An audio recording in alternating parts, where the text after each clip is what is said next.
All right, guys, so the next thing that we're going to do is check our equipment. Make sure that we've got everything set and ready to go on the bed for this baby.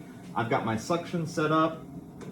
If you're unsure about how to do that, make sure with the Neos and Peds that you set your vacuum to 80 to 100. So I'm gonna apply suction there. I'm gonna look up at my suction canister and make sure that it's set between 80 and 100. You don't want it to go higher than that because then we could potentially cause damage to the baby.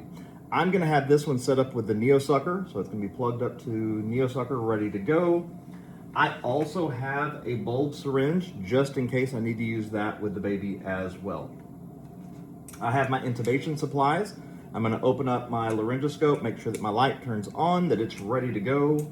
I've got my ET tube. I'm gonna put my stylet in the ET tube, making sure that it does not go beyond the tip of the ET tube and that it's curved over at the top to prevent it from going below that as well.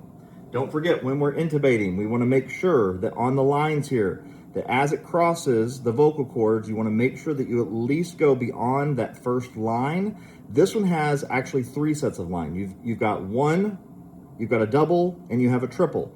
So what I would do on this one is I would try to get the vocal cords right at the double. That's where I would probably go on this one, okay?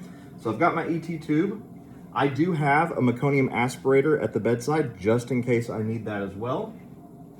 I have my self-inflating Ambu bag ready to go. I have 2 different sizes of masks. I've got a regular infant mask and I have a preemie one, just a little bit smaller, just in case the baby does come out to be a little bit tinier than what I'm expecting. I have free flow oxygen ready to go, so I can plug this up, put this on the baby, or just hold it over the baby's face like we talked about in class. I also have my oximeter ready to go, ready to attach to the right wrist. Don't forget, preductal will be right wrist.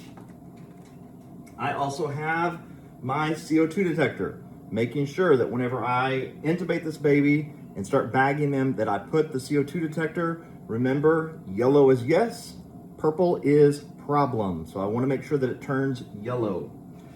Make sure that your blender is set and turned on, ready to go.